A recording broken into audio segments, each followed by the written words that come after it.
Warahmatullahi wabarakatuh.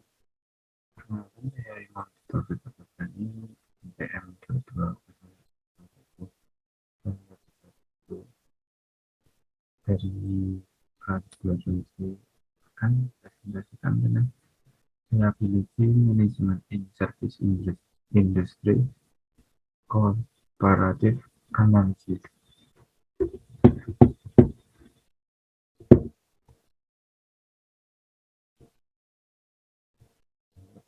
Ada literatur tinjauan literatur manajemen keandalan adalah pendekatan sistematis untuk mengidentifikasi, menganalisis, dan mengelola risiko kegagalan dalam sistem, produk, atau layanan.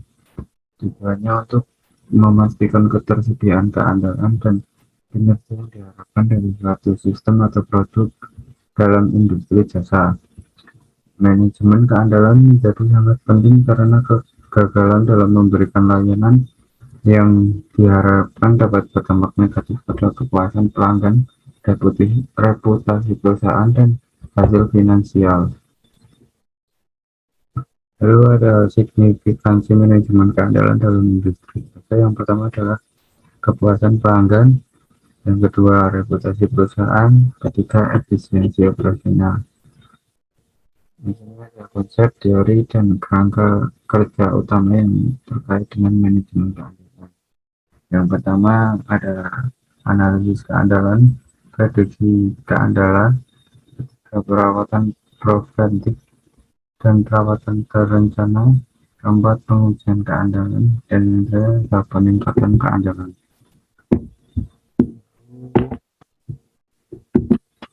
Kerangka kerja yang umum digunakan dalam manajemen keandalan adalah pertama ISO 9001. Kerangka kerja ini adalah standar internasional untuk sistem manajemen kualitas yang juga mencakup manajemen keandalan. Lalu ada RAMS atau Reliability, Availability, Maintainability, dan Safety. Kerangka kerja ini mempertimbangkan aspek keandalan, ketersediaan, pemeliharaan, dan keamanan dalam sistem atau produk. Dan yang ketiga ada FACAS atau Failure Reporting, Analysis, and Corrective Action System. Kerangka kerja ini digunakan untuk melacak, menganalisis, dan mengambil tindakan korektif terhadap kegagalan yang terjadi dalam sistem atau produk.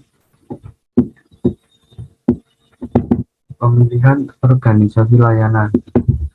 Yang pertama, dari Bank Rakyat Indonesia atau BRI dipilih sebagai representasi sektor perbankan dengan reputasi industri yang kuat.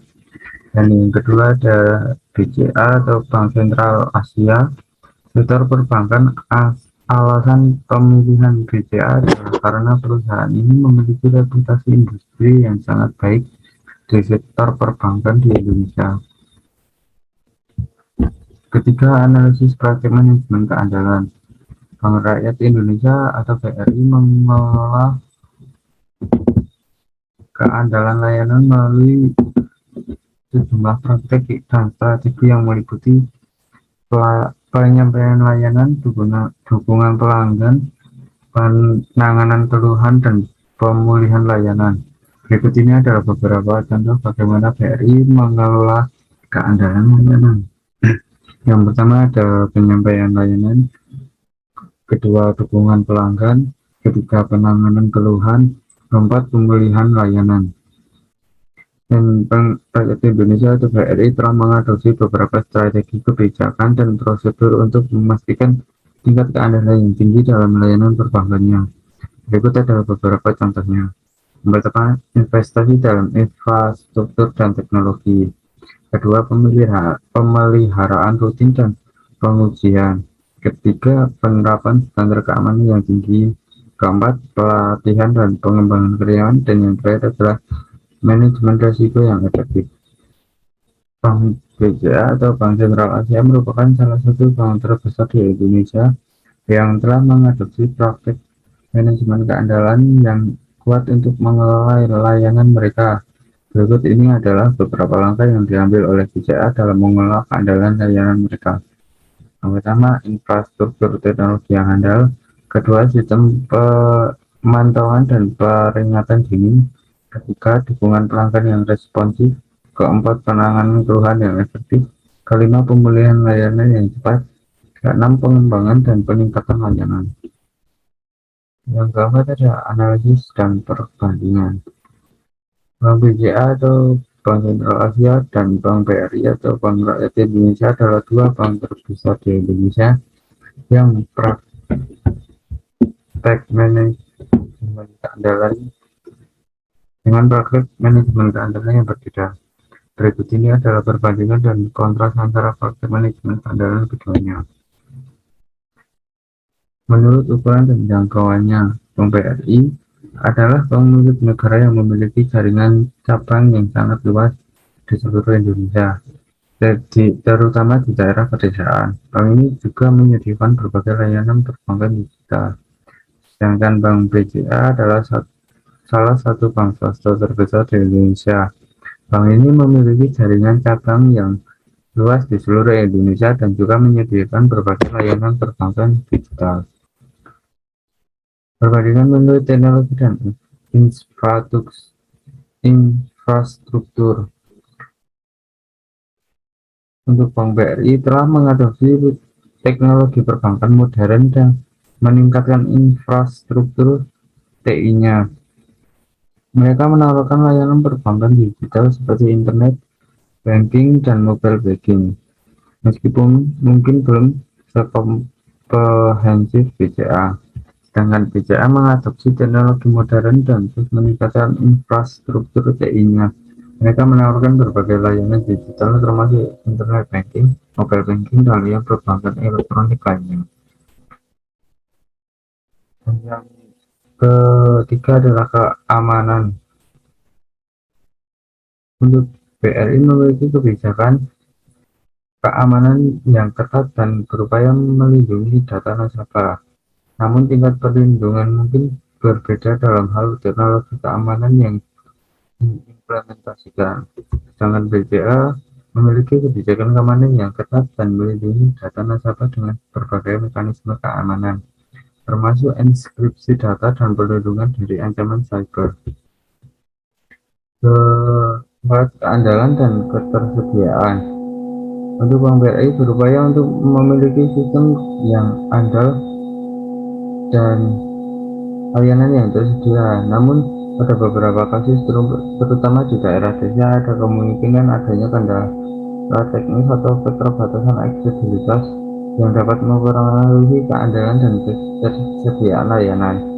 Sedangkan untuk Bank BCA memiliki sistem yang andal dan ketersediaan layanan yang baik. Mereka berusaha untuk memastikan bahwa sistem mereka beroperasi dengan baik dan tersedia bagi nasabah 24 jam sehari. Kelima, penanganan. Untuk Bank BRI berupaya untuk menangani masalah pelanggan dengan baik, meskipun mungkin ada perbedaan dalam tingkat responsivitas dan efisiensi tergantung pada situasi dan kasus tertentu. Sedangkan pada Bank BCA memiliki reputasi yang baik dalam menangani masalah pelanggan dengan cepat dan efisien. Mereka memiliki mekanisme pelaporan masalah dan tim dukungan pelanggan yang responsif. Terdapat beberapa perbedaan antara BCA dan BRI yang dapat mempengaruhi kepuasan pelanggan, reputasi merek, dan kinerja bisnis secara menyeluruh. Antara lain adalah posisi pasar dan segmentasi pelanggan, kedua produk dan layanan, ketiga pendekatan teknologi dan inovasi. Dari perbedaan yang disebutkan tadi, ada beberapa dampak yang mempengaruhinya. Yang pertama adalah kepuasan pelanggan, kedua reputasi merek, ketiga kinerja bisnis. Kekuatan praktik manajemen keandalan BRI. Yang pertama, jaringan yang luas, pengalaman yang luas, dan yang terakhir kebijakan mitigasi risiko. Sedangkan kelemahan praktik manajemen keandalan BRI adalah teknologi yang tertinggal dan juga kecepatan respon. Dengan kekuatan praktik manajemen keandalan BCA antara lain teknologi canggih, kedua layanan pelanggan yang baik, ketiga inovasi produk.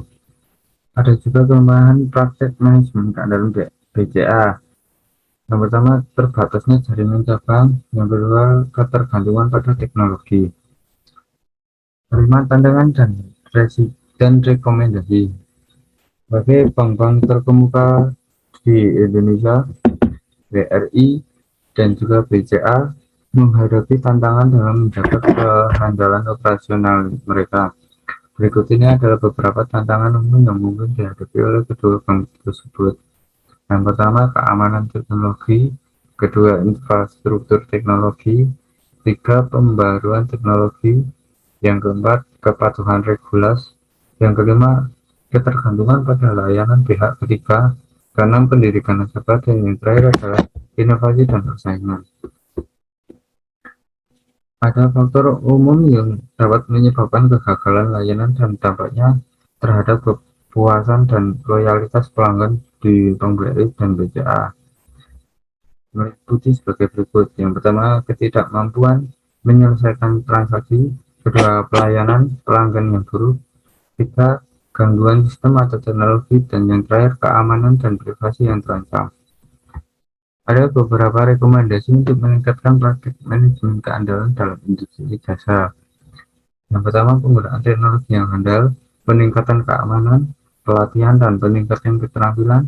Keempat, manajemen risiko yang efektif, monitoring dan pemantauan yang aktif, pengelolaan kapasitas yang efisien, selanjutnya responsif terhadap masalah, yang kedelapan pengukuran kinerja dan umpan balik, dan yang terakhir pengembangan rencana pemulihan bencana. Sekian presentasi dari saya.